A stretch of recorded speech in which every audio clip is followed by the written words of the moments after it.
السلام علیکم۔ بسم اللہ الرحمن الرحیم۔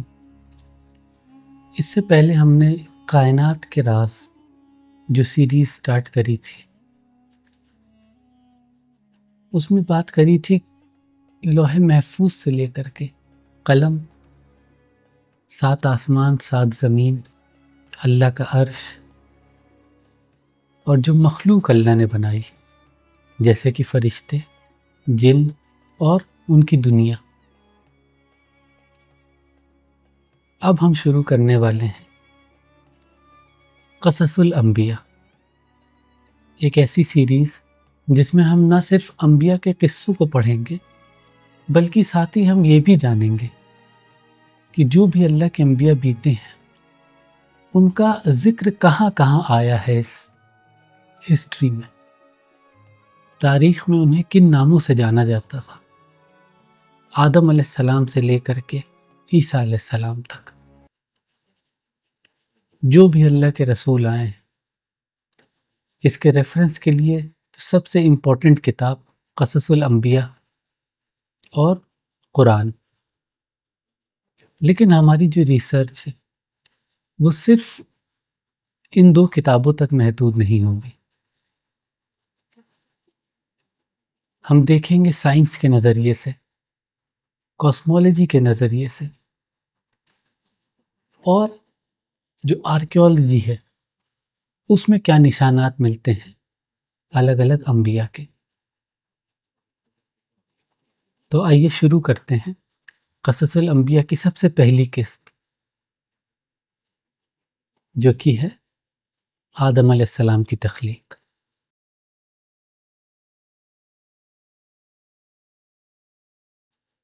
آج ہم جن چیزوں کو کور کریں گے وہ ہے آدم علیہ السلام کی تخلیق، ان کا مٹی سے بننا، ان کے اندر ایک روح پھونکنا، سائنس اسے کس طریقے سے دیکھتا ہے، اور ہم اس جگہ کیوں آئے ہیں، اور آدم علیہ السلام کیوں اتنے اسپیشل ہیں۔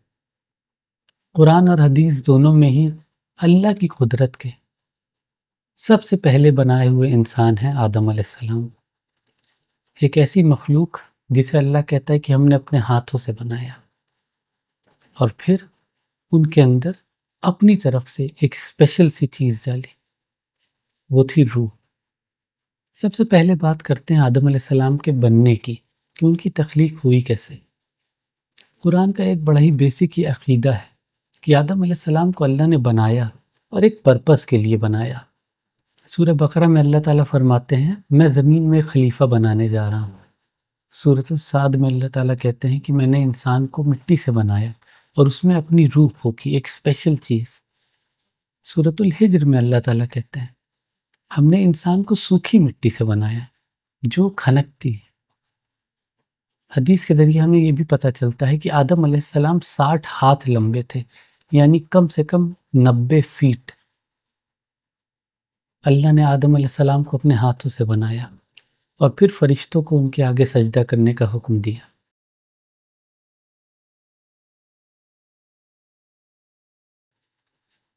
ابن عباس رضی اللہ عنہ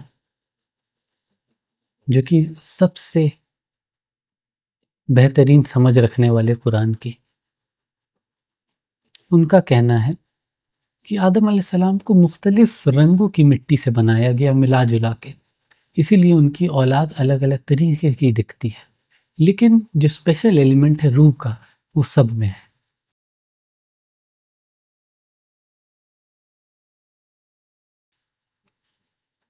دوسری طرف امام الرازی بڑا اچھا اوپینین دیتے ہیں، وہ کہتے ہیں کہ جو روح ہے یہ ایک ڈیوائن چیز ہے، اسپیشل سی انرجی ہے ایک، یہ جو انسان کو باقی مخلوق سے بہت زیادہ مختلف بناتی ہے، بہت زیادہ الگ کرتی ہے۔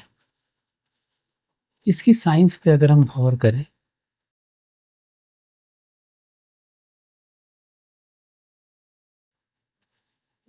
جو مٹی ہے زمین کی، اس میں 3 مین ایلیمنٹس ہوتے ہیں، کاربن، آکسیجن اور ہائیڈروجن، جو کہ ہر زندہ چیز میں پائے جاتے ہیں۔ لیکن آدم علیہ السلام کے معاملے میں اللہ کا ایک اپنا اسپیشل ڈیزائن تھا، جیسے کہ کوئی انجینئر ایک اپنے سے مشین تیار کر رہا ہو. اس میں ایولیوشن کا کوئی ہاتھ نہیں تھا. اب ڈاروین کا جو نظریہ ارتقاء ہے، یعنی تھیوری آف ایولیوشن ہے، اس کے مطابق انسان بندر سے ایوالو ہوتے ہوتے اس صورت میں، اس شکل میں آج پہنچا ہے.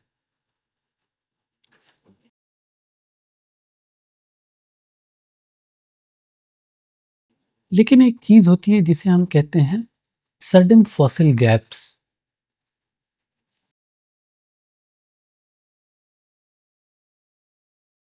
یعنی بندر سے لے کے انسان بننے تک جو ٹرانسفارمیشن کی بات کرتا ہے ڈاروین، اس میں جو ثبوت موجود ہونے چاہیے وہ اچانک سے بیچ میں غائب ہے. آسان لینگویج میں بندر سے انسان کے بیچ ٹرانسفارم ہونے کے جو سٹیجز ہیں ڈاروین کے مطابق، ان سٹیجز کے جو فاسلز ہیں وہ کہیں اویلیبل نہیں ہیں جو یہ دکھاتے ہوں کہ یہ تھیوری پوری طریقے سے مکمل ہے اور صحیح ہے. یہ اپنے آپ میں دکھاتا ہے یہ چیز کہ انسان ایک اسپیشل مخلوق ہے. آج تک کے جو بھی جینومکس کی اسٹڈی ہوئی ہے، یعنی جینز کی،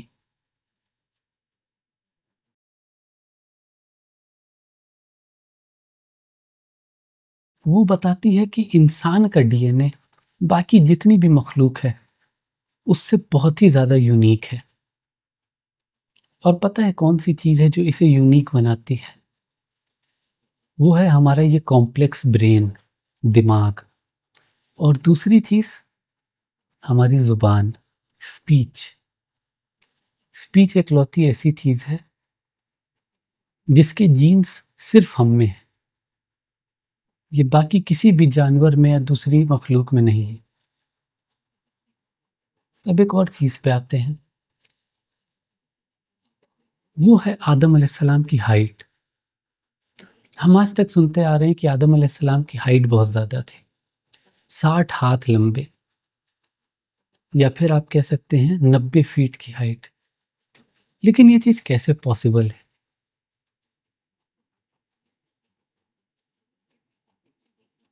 آپ کو پتہ ہے کہ الگ الگ جگہ پر گریوٹی الگ الگ طریقے سے کام کرتی ہے.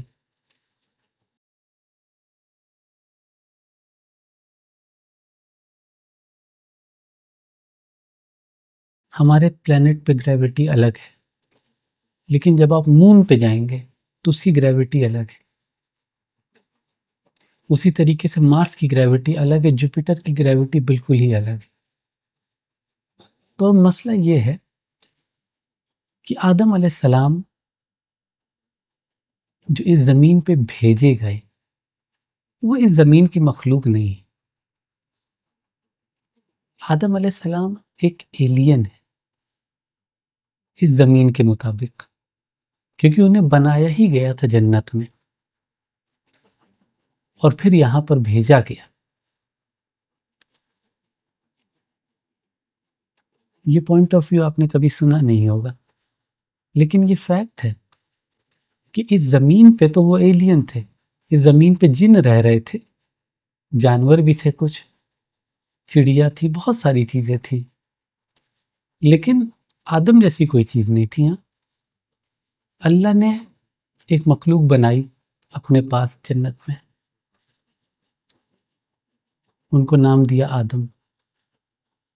پھر انہیں اس زمین پہ بھیجا گیا ایک دوسرے یونیورس سے، ایک دوسری ریالٹی سے.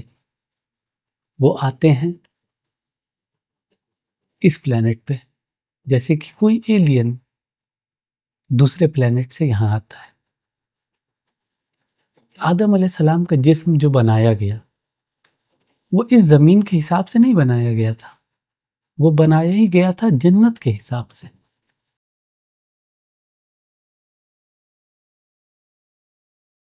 وہاں کی گریوٹی کے حساب سے، ان کی بون ڈینسٹی جنت کے حساب سے تھی، لیکن پھر جب انہیں یہاں بھیجا گیا تو ان کی باڈی یہاں کے گریوٹی کو، یہاں کے انوائرمنٹ کو اڈیپٹ کرنے لگی۔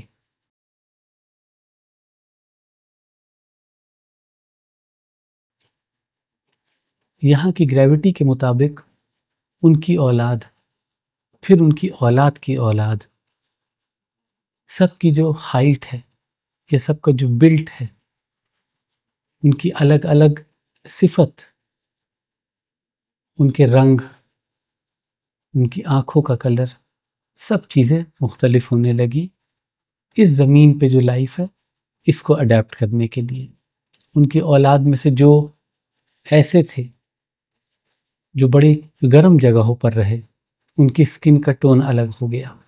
ایسے لوگ جو برف والے علاقے میں رہے، ان کی اولاد میں سے ان کا الگ سکن ٹون ہو گیا، ان کی سکن کا ٹیکسچر الگ ہو گیا تھوڑا۔ تو آدم علیہ السلام خود اپنے آپ میں ایک ایلین،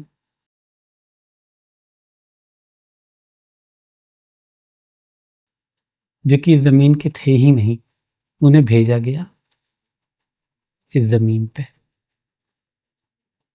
اور ایک حدیث میں یہ بھی آتا ہے کہ آدم علیہ السلام کی اولاد جیسے جیسے آتی جائے گی، قیامت تک آتے آتے لوگوں کی ہائٹ اور کم ہوتی جائے گی۔ اس کے پیچھے کئی سارے ریزنز ہو سکتے ہیں۔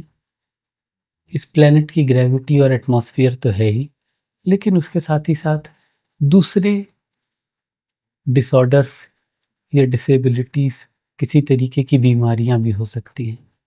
اس سے ہمیں پتہ چلتا ہے کہ آدم علیہ السلام کا جو سائز ہے، ان کی جو باڈی ہے، وہ مختلف تھی اس زمین کے حساب سے، اور یہاں پر جب وہ آئے تو پھر وہ ایڈجسٹ ہوا۔ جب اللہ نے ارادہ کیا آدم علیہ السلام کو بنانے کا، تو اللہ نے حکم دیا کہ زمین کے ہر حصے سے مٹی لائی جائے۔ ابن عباس رضی اللہ عنہ کہتے ہیں کہ اللہ نے آدم علیہ السلام کو بنانے کے لیے مٹی منگوائی، اس زمین کی ہی مٹی وہ لائی گئی اور آسمان پہ اوپر گئی، یعنی اس زمین پہ انہیں نہیں بنایا گیا، انہیں بنایا ہی گیا آسمان پہ جنت میں۔ وہ ایک چپچپی سی مٹی تھی، جیسے کہ گیلی مٹی، پھر اس کے بعد دھیرے دھیرے وہ سوکھی اور سخت ہو گئی۔ اس چپچپی مٹی سے اللہ نے آدم علیہ السلام کو خود اپنے ہاتھوں سے بنایا۔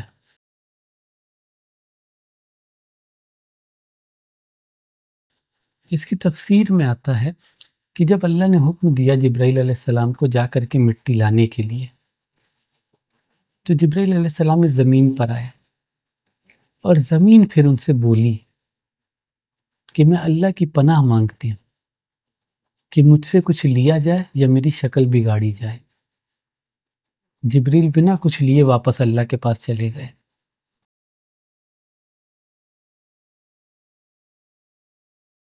اور کہا اللہ سے کہ اے میرے رب، زمین نے مجھ سے تیری پناہ مانگی اور میں نے اسے دے دی، یعنی میں کچھ لے کر نہیں آیا اس سے۔ پھر اس کے بعد اللہ نے میکائیل علیہ السلام کو بھیجا، وہ بھی آتے ہیں اور زمین ان سے بھی یہی کہتی ہے کہ میں اللہ کی پناہ مانگتی ہوں کہ مجھ سے کچھ لیا جائے یا میری شکل بگاڑی جائے، اور وہ بھی واپس چلے جاتے ہیں بنا کچھ لیے، اور اللہ سے بتاتے ہیں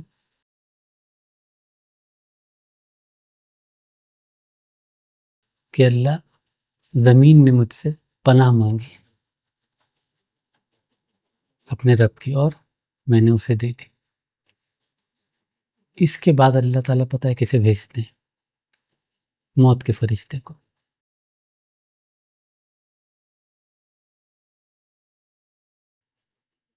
زمین نے ان سے بھی پناہ مانگی، لیکن انہوں نے پھر کہا کہ میں بھی اللہ کی پناہ مانگتا ہوں کہ اس کے حکم کو پورا کرے بغیر میں واپس جاؤں۔ اور پھر وہ زمین کے مختلف حصوں سے الگ الگ رنگ کی مٹی لیتے ہیں، جیسے کہ لال سفید کالی مٹی،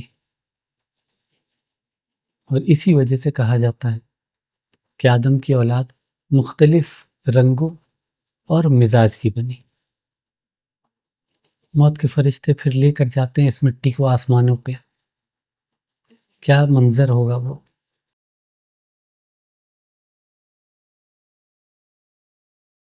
جو بھی فرشتے ہوں گے اگل بغل وہ دیکھ رہے ہیں کہ یہ کچھ سامان لایا جا رہا ہے، اس سے کیا بنایا جائے گا۔ کسی کو آئیڈیا نہیں ہے کہ اللہ نے یہ مٹی کیوں منگوائی ہے۔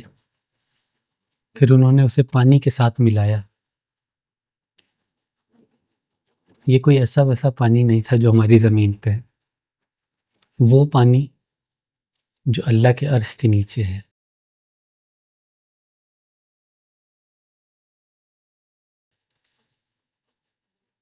وہ پانی جو سورس ہے ہر زندہ چیز کا،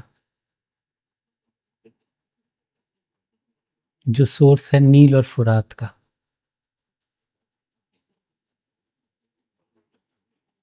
جو سورس ہے آب حیات کا۔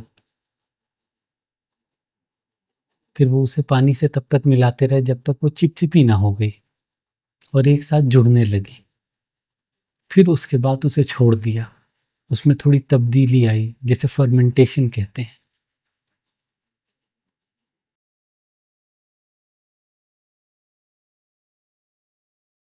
تھوڑی اس میں بدبو آنے لگی، جیسا اللہ نے سورۃ الحجر میں بتایا کہ کالے کیچڑ جیسی ہو گئی وہ۔ سعید بن جبیر کہتے ہیں کہ آدم علیہ السلام کا نام آدم کیوں رکھا گیا؟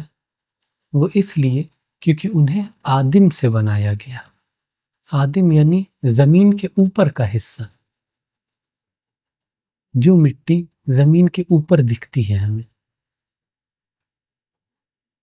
ایک اور روایت میں آتا ہے جس میں کہ حضرت علی رضی اللہ عنہ کہتے ہیں کہ آدم علیہ السلام کو زمین کے اوپری جو طبقات ہیں ان سے بنایا گیا، یعنی جو مٹی لی گئی وہ سرفیس پہ اوپر جو تھی وہ لی گئی۔ اس مٹی میں اچھی اور بری صفت دونوں شامل تھی، اسی لیے ان کی اولاد میں نیک اور بدکار دونوں ہی پائے گئے۔ ابو موسیٰ الاشعری رضی اللہ عنہ نے رسول اللہ صلی اللہ علیہ وسلم سے روایت کی کہ انہوں نے فرمایا اللہ نے آدم کو زمین کے ہر حصے سے ایک مٹھی مٹی لے کر کے بنایا، تو آدم کے بچے اس مٹی کے مطابق پیدا ہوئے۔ ان میں لال، کالے، سفید اور بھورے لوگ ہیں، اس طرح اچھے، برے، نیک اور گنہگار بھی ہیں۔ یہ مٹی پھر چھوڑی گئی تب تک جب تک اس میں سے بدبو نہ آنے لگے، اور پھر اسے چھوڑ دیا تب تک جب تک وہ سوکھ نہ جائے، جیسے کہ قرآن میں ہے کہ ہم نے انسان کو سوکھی مٹی سے بنایا جو آواز کرتی ہے کالے کیچڑ سے۔ اب آگے بڑھتے ہیں آدم علیہ السلام کی تخلیق میں۔ حضرت سلمان الفارسی کو تو سبھی جانتے ہیں، ایک ایسے صحابی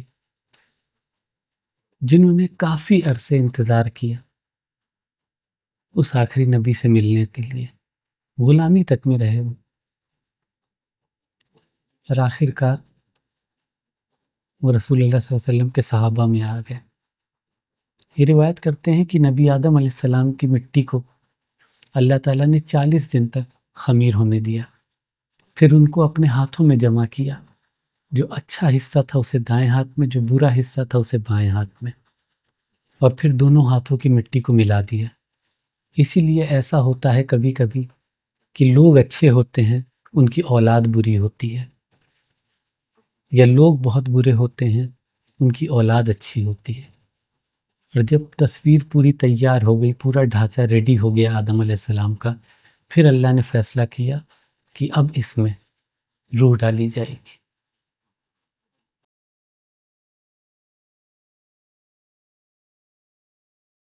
اللہ تعالیٰ نے انہیں فرشتوں کے سامنے پیش کیا اور کہا ان سے کہ جب میں اس میں روح ڈال دوں تو پھر آپ سب سجدہ ریز ہو جائیے گا ان کے آگے۔ اور پھر جب اللہ نے ان کو روح ڈالی وہ ان کے سر سے داخل ہوئی، انہیں چھینک آئی،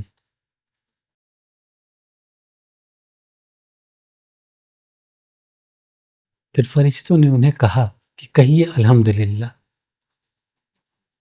جو ہم چھینکنے پہ الحمدللہ کہتے ہیں، یہ صرف ہمارا طریقہ نہیں ہے، فرشتوں کا بھی طریقہ یہ تھا کہ فرشتے بتاتے ہیں کہ اللہ نے جب بھی کوئی مخلوق بنائی وہ چھینکتی تھی تو اسے الحمدللہ کہنے کو کہا جاتا تھا. یہ فرشتوں کو پہلے سے پتہ تھا. آدم سے پہلے جو مخلوق تھی ان کے لیے بھی یہی چیز تھی. جب آدم علیہ السلام نے الحمدللہ کہا تو پھر اللہ تعالیٰ نے فرمایا کہ تیرے رب کی رحمت ہو تجھ پر، یعنی یا رحمک اللہ. جو ہم کہتے ہیں کسی کو بھی چھینکتا ہوا جب دیکھتے ہیں تب کہ اللہ آپ پر رحم کرے. پھر جب آدم علیہ السلام کی آنکھوں کی روشنی آئی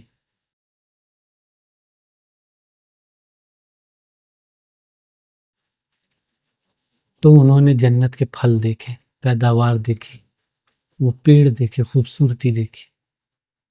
پھر جیسے جیسے ان کے بدن میں جان آنے لگی، ان کے پیٹ میں جان آئی تو انہیں بھوک کا احساس ہوا اور کچھ کھانے کی خواہش پیدا ہوئی.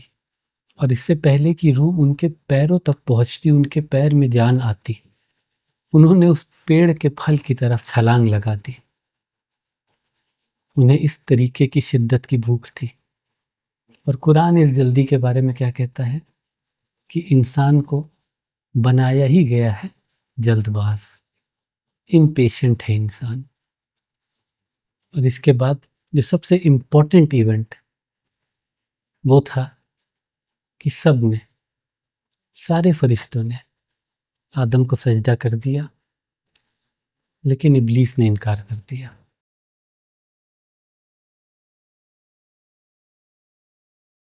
اس نے تکبر دکھایا اور کفر پہ آ گیا. اللہ نے سوال کیا اس سے کہ کس چیز نے تمہیں روک دیا اس کے آگے سجدہ کرنے کو جبکہ میں نے حکم دیا تھا؟ یعنی کیا تمہارے دماغ میں چل رہا تھا کہ تم اللہ کے حکم کے خلاف جانے کو تیار ہو گئے؟ ایسی کون سی بات تھی؟ اور اس نے جواب بھی دیا اس چیز کا. اس نے کہا کہ میں اس کے آگے سجدہ نہیں کروں گا، میں اس سے بہتر ہوں. آپ نے اسے مٹی سے بنایا، مجھے آگ سے بنایا ہے.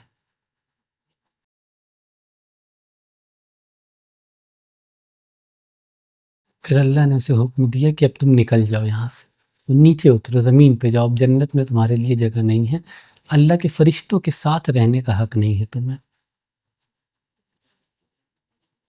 یہ جگہ تکبر کرنے کی نہیں ہے کہ آپ اللہ کے حضور موجود ہیں اور آپ وہاں تکبر دکھا رہے ہیں. اللہ المتکبر ہے، اللہ کے علاوہ اور تکبر کرنے کا حق نہیں ہے کسی کو. اللہ نے اسے کہا کہ تو ذلیل ہے اور نکالا گیا ہے یہاں سے.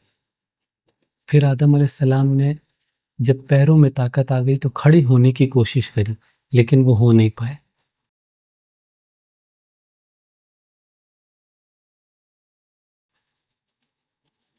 دھیرے دھیرے سٹیپ بائی سٹیپ انہوں نے سیکھا کہ وہ ہیں کون. اللہ نے آدم علیہ السلام کو حکم دیا کہ جائیے اور جو فرشتے بیٹھے ہیں انہیں جا کر کے سلام کریے، اور جو وہ جواب دیں گے وہی پھر آپ کا سلام ہوگا. آدم علیہ السلام جاتے ہیں ان فرشتوں کے پاس اور کہتے ہیں السلام علیکم.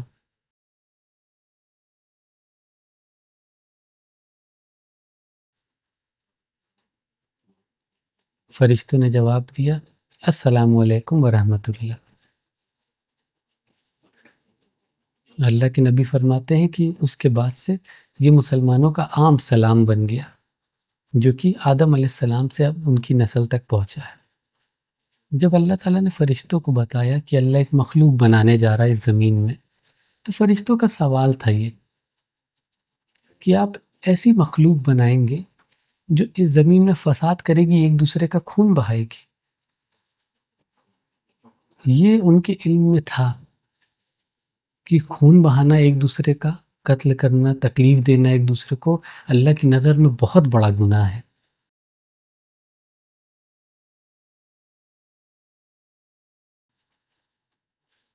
اور فرشتوں کی مجلس وہاں موجود رہتی تھی، اور فرشتوں کے دل میں یہ بات آتی بھی تھی کہ اللہ ایسی مخلوق بنا رہا ہے جو ہم سے بھی بہتر ہے.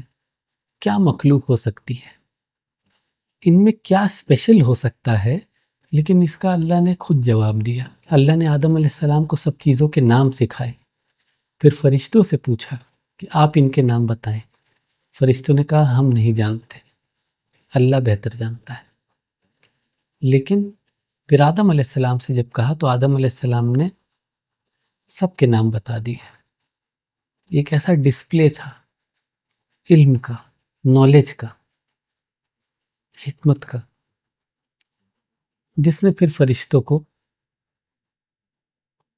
یہ چیز ماننے پہ مجبور کر دیا کہ یہ مخلوق سچ میں بہتر ہے، جس کو اللہ نے خاص علم دیا ہے۔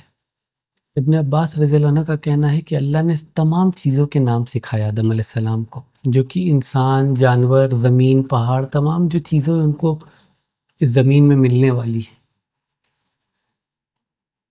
اس کی پہچان کرنے میں ان کے کام آئے۔ مجاہد نے وضاحت کی اس چیز کی اور بتایا کہ اس سب ناموں کا مطلب ہے ہر وہ چیز جو اللہ نے بنائی سب کا نام بتایا آدم علیہ السلام کو۔ دوسری طرف سعید بن جبیر کہتے ہیں کہ اللہ نے آدم علیہ السلام کو سب چیز کے نام بتائے، جیسے کہ جانور ہو گئے، بکری ہے، اونٹ ہے، گائے ہے۔ اور قتادہ بھی یہی کہتے ہیں کہ اللہ نے انہیں وہ تمام چیزیں جن سے انہیں انٹریکٹ کرنا تھا، جن کے بیچ انہیں رہنا تھا، جیسے کہ پہاڑ ہو گئے، ندیاں ہو گئی، پیڑ ہو گئے، ان سب چیزوں کے نام بتائے۔ اور پھر فرشتوں کے آگے چیلنج رکھا کہ آپ ان کا نام بتائیں۔ جب وہ نہیں بتا پائے تو آدم علیہ السلام نے ان ناموں کو بتایا اور پروف کیا کہ کیسے وہ علم کے بنا پر سجدے کے قابل تھے۔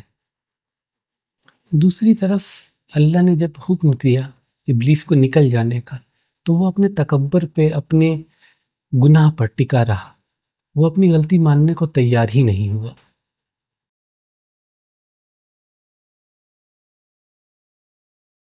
اس نے اپنی بغاوت اور نافرمانی جاری رکھی اور اس کے نتیجے پہ اللہ نے اسے لعنت دی۔ اسے اپنی موجودگی سے تو نکال ہی دیا، لیکن جو بھی اس کے حکومت کے آثار بچے تھے، چاہے زمین چاہے آسمان میں، وہ بھی ختم ہو گئے۔ اللہ نے اسے کہا تو یہاں سے نکل جا، تو سچ میں ناکارہ ہے اور تجھ پہ میری لعنت ہے قیامت کے دن تک۔ سورۃ الحجر۔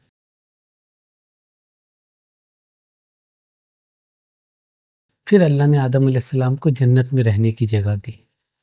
کئی سارے اسکالرس نے اس چیز پہ اجماع کیا ہے کہ جب نکال دیا گیا ابلیس کو اور آدم علیہ السلام کو جنت میں ٹھہرنے کی جگہ دے دی گئی تو وہ جنت میں کافی اکیلے رہتے تھے، بہت اکیلا پن تھا، بہت لونلینس تھی، کوئی ساتھ میں نہیں تھا ان کے۔ ایک دن آدم سو کر اٹھتے ہیں اور وہ دیکھتے ہیں ایک عورت ان کے بغل میں ہے۔ حیران ہو کر کے آدم علیہ السلام ان سے پوچھتے ہیں کہ آپ کیا ہیں؟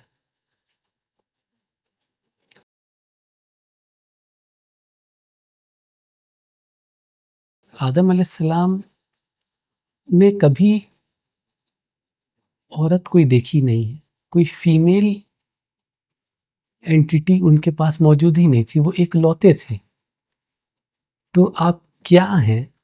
سب سے اچھا سوال ہوگا پوچھنے کا کہ آپ اپنی جو سپیشیز ہے وہ مجھے بتائیں کہ آپ اصل میں ہیں کیا۔ اور پھر حوا انہیں جواب دیتی ہیں، وہ بتاتی ہے کہ میں حوا ہوں، آپ کی بیوی، اور اللہ نے مجھے بنایا ہے تاکہ آپ کا اکیلا پن دور ہو جائے اور آپ کو سکون مل سکے۔ پھر جب فرشتوں نے آ کر کے آدم علیہ السلام سے پوچھا کہ یہ کون ہے تو آدم علیہ السلام بتاتے ہیں انہیں کہ یہ حوا ہیں، اللہ نے بنایا انہیں، میرا کمپینین، میرا ساتھی۔ عربک میں حوا کو لیا گیا ہے سے، جس کا مطلب ہوتا ہے زندہ، الائیو۔ انگریزی میں جو ایو کہا جاتا ہے وہ بھی ہیبرو کے ہوا سے آیا ہے، جو کہ ہے سے جڑا ہوا ہے۔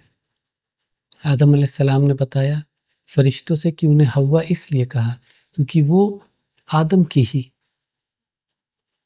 ریڑھ کی ہڈی سے بنائی گئی، جو کہ زندہ تھی۔ لیکن قرآن فرماتا ہے اے انسان اپنے رب سے ڈر، جس نے تجھ کو ایک جان سے بنایا اور اس سے اس کا جوڑا بنایا، اور دونوں سے کئی مرد اور عورت پھیلائے۔ رسول اللہ صلی اللہ علیہ وسلم نے وضاحت کی اس چیز کی، کہا کہ آدم علیہ السلام کی جو سب سے چھوٹی پسلی ہوتی ہے اس سے بنایا ہوا علیہ السلام کو، اور پھر بعد میں اسے ڈھک دیا گوشت سے، ہیل ہو گیا۔ اور اس کو بتانے کا ریزن یہ تھا کہ وہ ٹیڑھی ہوتی ہے، یعنی بہت ہی نازک ہوتی ہے۔ اور اس کے ذریعے اللہ کے نبی نے یہ بھی بتایا کہ عورتوں کو کتنا زیادہ ڈیلیکیٹلی آپ کو ڈیل کرنا رہتا ہے، ان کے ساتھ محبت سے پیش آنا ہے۔ اللہ کے نبی نے نصیحت کی کہ اے مسلمانوں، کہ میں تمہیں عورتوں کے ساتھ نرمی کی نصیحت کرتا ہوں، کیونکہ وہ پسلی سے بنائی گئی ہیں، اور پسلی کا سب سے ٹیڑھا حصہ اس کا اوپر کا ہوتا ہے۔ اگر تم اسے سیدھا کرنے کی کوشش کرو گے تو وہ ٹوٹ جائے گی۔ تو عورتوں کا خیال نرمی سے رکھو۔ یہ ایک طریقے کا کلوننگ پروسیس لگتا ہے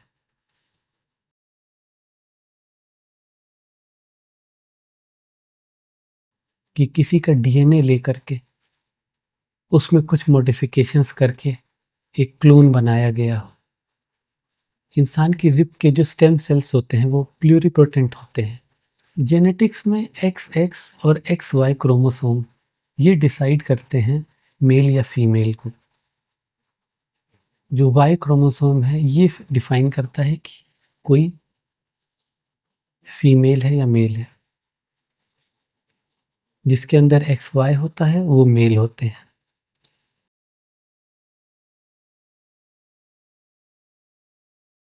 تو ہو سکتا ہے کہ جو ایکس کروموسوم ہے آدم علیہ السلام کا، اسی کو ریپلیکیٹ کر کے ایکس ایکس کروموسوم سے حوا علیہ السلام کو بنایا گیا، کیونکہ ایپی جینیٹکس بھی اس طریقے کا فینوٹائپ ویریشن ایکسپلین کرتا ہے۔ اللہ نے آدم علیہ السلام سے کہا بھی کہ آپ اور آپ کی بیوی دونوں لوگ جائیں اور جنت میں رہیں، اور جہاں سے چاہے خوشی ملے آپ کو وہاں سے کھائیے پیجیے، لیکن بس ایک درخت سے اس کے قریب مت جائیے گا۔ قرآن میں یا حدیث میں یہ واضح نہیں کیا گیا کہ وہ اصل میں کس چیز کا درخت تھا۔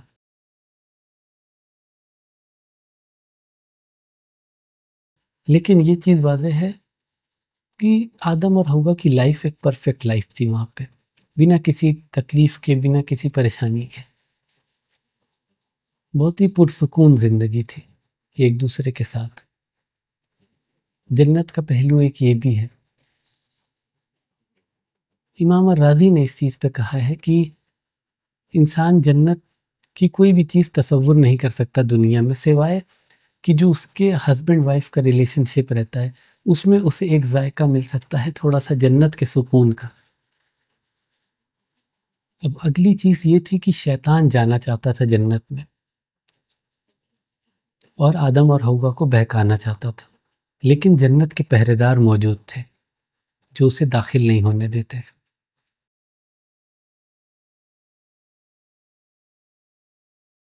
پھر دو اوپینینس ہیں، ایک تو یہ کہ وہ ایک سانپ کے پاس گیا، اس کی مدد لی،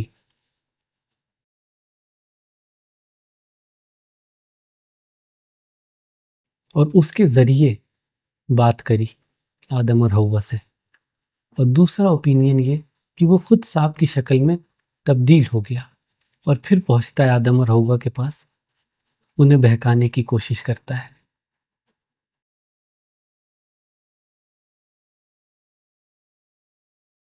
جب وہ پہنچتا ہے جنت میں تو پھر آدم علیہ السلام سے کہتا ہے کہ اے آدم، کیا میں تجھے اس درخت کا راستہ نہ بتاؤں جس کے پھل کو اگر تو کھا لے گا تو فرشتوں جیسا بن جائے گا، کبھی نہ مرنے والا۔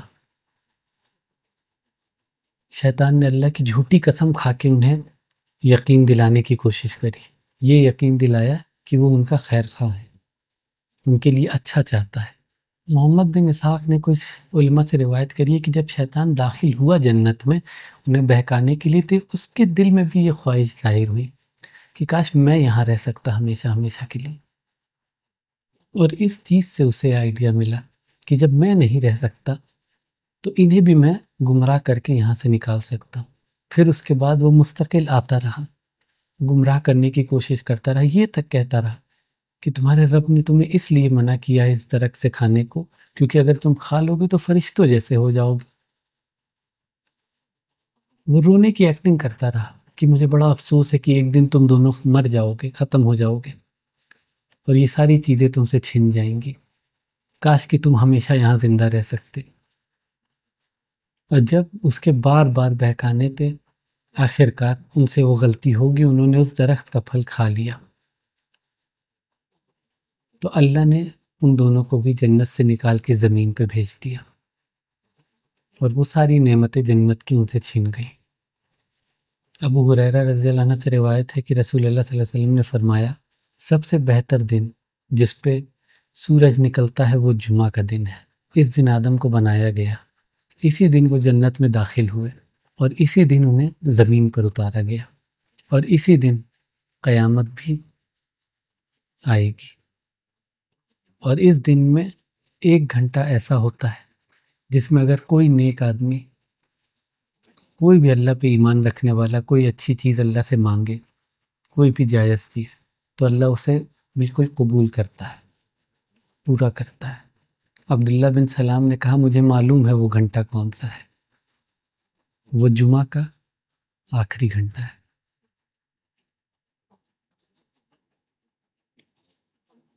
اس کے آگے کی باتیں اگلی قسط میں۔